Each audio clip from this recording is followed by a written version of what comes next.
Millions of people regard the Kaaba as the holiest place in Muhammadan Islam. What in reality is the Kaaba?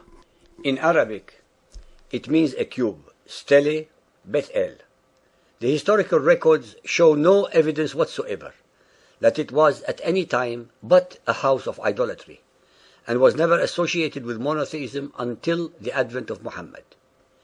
It was a primitively structured shrine built by the pagan Arabs as a simple cube-like structure, without a roof, which sheltered a 12-inch diameter meteorite in the eastern corner of its wall. According to Ibn Ishaq, page 84, it was made of loose stones above a man's height, and they wanted to raise it and roof it because men had stolen part of the treasure of the Kaaba, which used to be in a well in the middle of it. This stone can be kissed during the preambulation, the circulation of the faithful around the Kaaba. It was one of pagan Arabia's holiest shrines, with 360 idols around it, and an object of pilgrimage. Being a site of pilgrimage, brought to Mecca trade and wealth in the same way that all such sites of pilgrimage do, and as it continues to do so up to this time in Saudi Arabia. It is an astounding fact that in the Quran the name of Mecca is never mentioned, while in the Bible the name of Jerusalem is mentioned 667 times. It is also a fact that little is known about the history of the Kaaba apart from the myths and the totally unsubstantiated Muhammadan traditions, which are full of contradictions, that maintain the following: that the Kaaba was originally built by Adam to a celestial prototype. This story is neither found in the Quran nor in the Bible. That after the deluge, it was allegedly rebuilt by Abraham and Ishmael as a place of worship. Chapter 2, verse 1-7. And remember, Abraham and Ismail raised the foundations of the house. The Quran, the presumed word of Allah, contradicts all the ahadith stories by denying Adam any involvement whatsoever with the Kaaba, as it asserts that only Abraham and Ishmael were the builders of its foundation as the first house of worship dedicated to the one and only Allah. While engaged in rebuilding, Ishmael received the black stone from the angel Gabriel. This, of course, makes absolutely no sense, since Ishmael would have needed to build the foundations of the Kaaba to protect something special, the black stone, for example, and certainly not if it were empty. Why else did he need to build foundations to a flimsy structure not worthy of any god? The black stone had to be there in the first place as a fetish and object of veneration.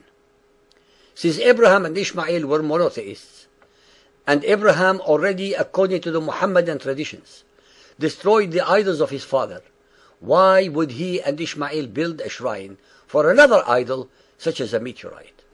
If the Arab tradition already knew of Abraham, why then did they lapse into idolatry for at least 25 centuries that followed, while the Israelites and the Jews carried forth the torch of monotheism that inspired Muhammad to create his Quran? How was it possible that not a single pagan Arab was called Ibrahim or Ismail, if they actually were the fathers of the Arabs? In contrast, after Muhammad, his name is carried by an enormous number of his followers. If the traditions are true, why then do repeated Quranic verses insist, in clear terms, that they, the Arabs, were actually totally ignorant of previous revelations, such as in chapters 2:151, 11:49, 12:3, 16:43, etc. It is imperative that we make clear even the obvious, that the alleged Arabian traditions contradict everything written in the Bible regarding Abraham and Ishmael, since according to the Bible, neither Abraham nor Ishmael knew a God called Allah. They never traveled south to Arabia. They never knew any place called Mecca or structure called Kaaba. They never built the foundations of any structure. They never heard of or knew any messenger called Gabriel. Every single item in both the Quran and the Hadiths regarding Abraham and Ishmael are lies and deceptions. Centuries before Muhammad, most of the rituals of Muhammadan Islam were already practiced by the pagan Arabs, such as pilgrimage, circumambulating the Kaaba, calling the names of their idols, kissing the black stone, prostrating, running between the two hills Safa and Marwa, venerating Zamzam, fasting, wearing white clothing, etc., etc., etc.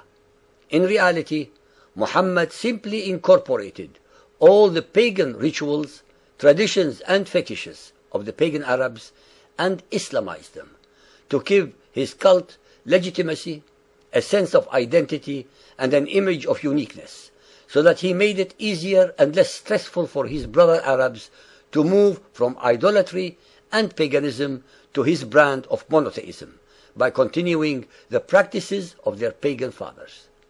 In short, all Muhammad did was merely to obliterate the pagan representations of the idols without abolishing the pagan practices.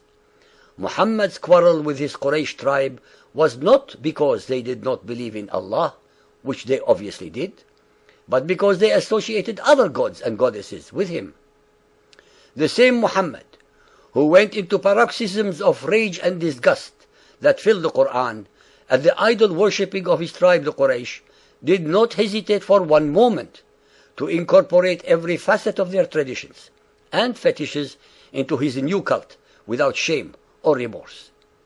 During the whole period of 23 years that he used to fulminate and attack his idol-worshipping Quraysh tribe, Muhammad prayed in the Kaaba with them, while it was full of pagan gods and goddesses. His hypocrisy knew no bounds. To gain favor with the pagan Arab tribes, he actually joined them wholeheartedly, but for the single and very simple amendment to the whole of their religion. That was to believe in one Allah instead of Allah and 360 other idols. It is extremely relevant to relate the story that Umar ibn al-Khattab reluctantly but very intelligently remarked about the kissing of the black stone.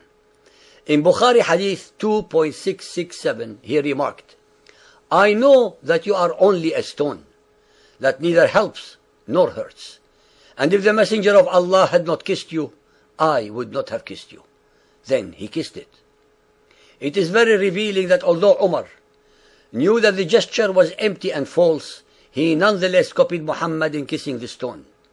Just like Umar, billions of Muhammadans had followed and continue to follow their spiritual leaders in this shameful practice of venerating what was and continues to be a pagan ritual. Hence every Muhammadan who makes the Hajj, who runs between the hills, who kisses the black stone, etc., is performing pagan rituals founded on pagan superstitions and sanctions by Muhammad himself. What is important to point out is that most of the same Muhammadans who incessantly assail and assault the paganism of the Christians do not even know that the entirety of their traditions and fetishes are based upon the paganism of the ancestors of the Arabs. It is always a pity and with great frustration that we cannot mention all the verses in the Quran and Hadith regarding any of the subjects that we are exploring with you for lack of time. It is up to you, the listeners, who are inquisitive and want to know more, to read the relevant books or visit the definition section in our website.